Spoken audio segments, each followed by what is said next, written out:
Hello అండి, welcome to our channel. ఈరోజు special recipe ఎండు చేపల్లో దోసకాయ ములక్కాయలను కలిపి కర్రీని అయితే ప్రిపేర్ చేశాను. ఈ కర్రీని నేను ఫస్ట్ టైం చేశాను. చాలా టేస్టీగా ఉంది. ఫస్ట్ టైమే ఇంత టేస్టీగా వస్తుందని నేను అనుకోలేదు. ఇలా మీరు కూడా ట్రై చేయండి. ఈ కర్రీని ఇష్టపడని వాళ్ళు కూడా ఎంతో ఇష్టంగా తింటారు. 2 ముద్దలు ఎక్కువగానే తింటారండి. కర్రీని అయితే ప్రిపేర్ చేశాను. సో ఈ కర్రీ కోసం ముందు దోసకాయలను తీసుకొని పైన చెక్కు తీసి ముక్కలుగా కట్ చేసి పెట్టుకోండి. ఇప్పుడు స్టవ్ పైన ఒక గిన్నె పెట్టండి. అందులో సరిపడా ఆయిల్ని పోయండి. ఆయిల్ కొంచెం హీట్ ఎక్కిన తర్వాత ఇందులో ములక్కాయలను కట్ చేసి వేయండి. మీరు ములక్కాయలను మీకు కావాల్సిన సైజులో కట్ చేసుకోవచ్చు. మనం ముందుగానే ఆయిల్లో వేస్తే కనుక ఇవి ముక్క లోపల నుంచి బాగా కుక్ అవుతుంది. ఇందులో 1 టేబుల్ స్పూన్ జీలకర్రని, అలాగే ఒక పచ్చిమిర్చిని సన్నగా కట్ చేసి వేయండి. అలాగే 2 ఆనియన్స్ని తీసుకొని కట్ చేసి వేయండి. ఇక్కడ మీరు ఆనియన్స్ మీకు కావాల్సినన్ని తీసుకోవచ్చు. ఇక్కడ నేను 2 ఆనియన్స్ని కట్ చేసి తీసుకున్నాను.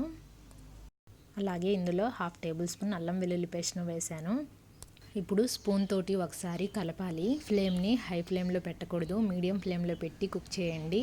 ఎందుకంటే మీరు హై ఫ్లేమ్లో పెట్టారంటే కనుక పైన మాడిపోతుంది, కానీ లోపల నుంచి ముక్క మెత్తబడదు. అందుకని ఫ్లేమ్ని మీడియం ఫ్లేమ్లో పెట్టి కుక్ చేయాలి. ఆ తర్వాత దోసకాయని సన్నగా ముక్కలుగా కట్ చేసి వేయాలి. దోసకాయను ముందుగానే మనం రుచి చూసి చేదు లేకుండా చూసుకొని కట్ చేసి వేయాలి. అలాగే ఇందులో 1 టేబుల్ స్పూన్ పసుపును వేసి కలపాలి. ఇప్పుడు దోసకాయలు కూడా మెత్తబడాలండి. ఇందులో ఉన్న ముక్కలన్నీ త్వరగా మెత్తబడాలంటే మనము గిన్నె పైన మూత పెట్టాలి. మధ్య మధ్యలో ప్లేట్ని తీసి ఒకసారి మిక్స్ చేస్తూ ఉండాలి. అలాగే ఎండు చేపలను ముక్కలుగా కట్ చేసుకొని ముందుగానే మనము నీసు వాసన రాకుండా శుభ్రంగా కడిగి పెట్టుకోవాలి.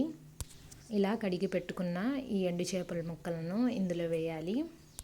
ఇలా ఎండు చేపలన్నింటినీ వేసిన తర్వాత స్పూన్ తోటి ఆయిల్లో కలిసేలాగా ఒకసారి మిక్స్ చేయండి.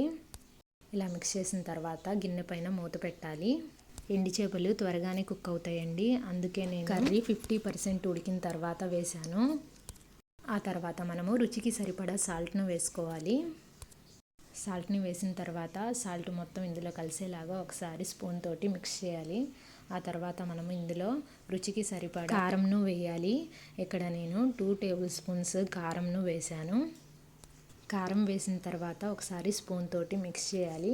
మిక్స్ చేసిన తర్వాత సన్నగా కట్ చేసుకున్న కొత్తిమీరను కొద్దిగా వేసి కలపాలి. ఎందుకంటే కొత్తిమీర కర్రీకి చాలా మంచి ఫ్లేవర్ని అయితే ఇస్తుంది. ఆ తర్వాత కర్రీలో గ్రేవీ కోసం కొంచెం వాటర్ను పోయాలి. వాటర్ను పోసిన తర్వాత ఫ్లేమ్ని హై ఫ్లేమ్లో పెట్టి ఇందులో వాటర్ని యాడ్ చేసిన తర్వాత ఫ్లేమ్ని హై ఫ్లేమ్లో పెట్టి కర్రీని ఇంకొక 5 మినిట్స్ ఉడికించాలి. 5 మినిట్స్ తర్వాత ఇలా బుడగల రూపంలో ఆయిల్ పైకి తేలుతుంది. చివర్లో మనము ఫ్లేమ్ని లో ఫ్లేమ్లో పెట్టి ఇంకొక 2 మినిట్స్ ఈ కర్రీ థిక్ అయ్యేంత వరకు ఉడికించాలి. కర్రీ థిక్గా ఉడికేంత వరకు స్టవ్ పైన లో ఫ్లేమ్లో ఉంచితేనే మనకు కర్రీ చాలా టేస్టీగా వస్తుంది. లాస్ట్ 5 మినిట్స్ తర్వాత మనము స్టవ్ ఆఫ్ చేసే ముందు కొత్తిమీరని సన్నగా కట్ చేసుకొని ఇలా వేయాలి. కర్రీ అయితే రెడీ అయిపోయింది. టేస్ట్ అయితే అద్భుతంగా ఉంది. నిజంగా నేనైతే 2 ముద్దలు ఎక్కువగానే తిన్నాను. మీరు కూడా ఇలా ఓసారి ట్రై చేసి చూడండి. ఈ రెసిపీ నచ్చితే లైక్ చేయండి. నా ఛానల్ను మీరు కొత్తగా చూస్తున్నట్లయితే తప్పకుండా సబ్స్క్రైబ్ చేసుకోండి. Thanks for watching.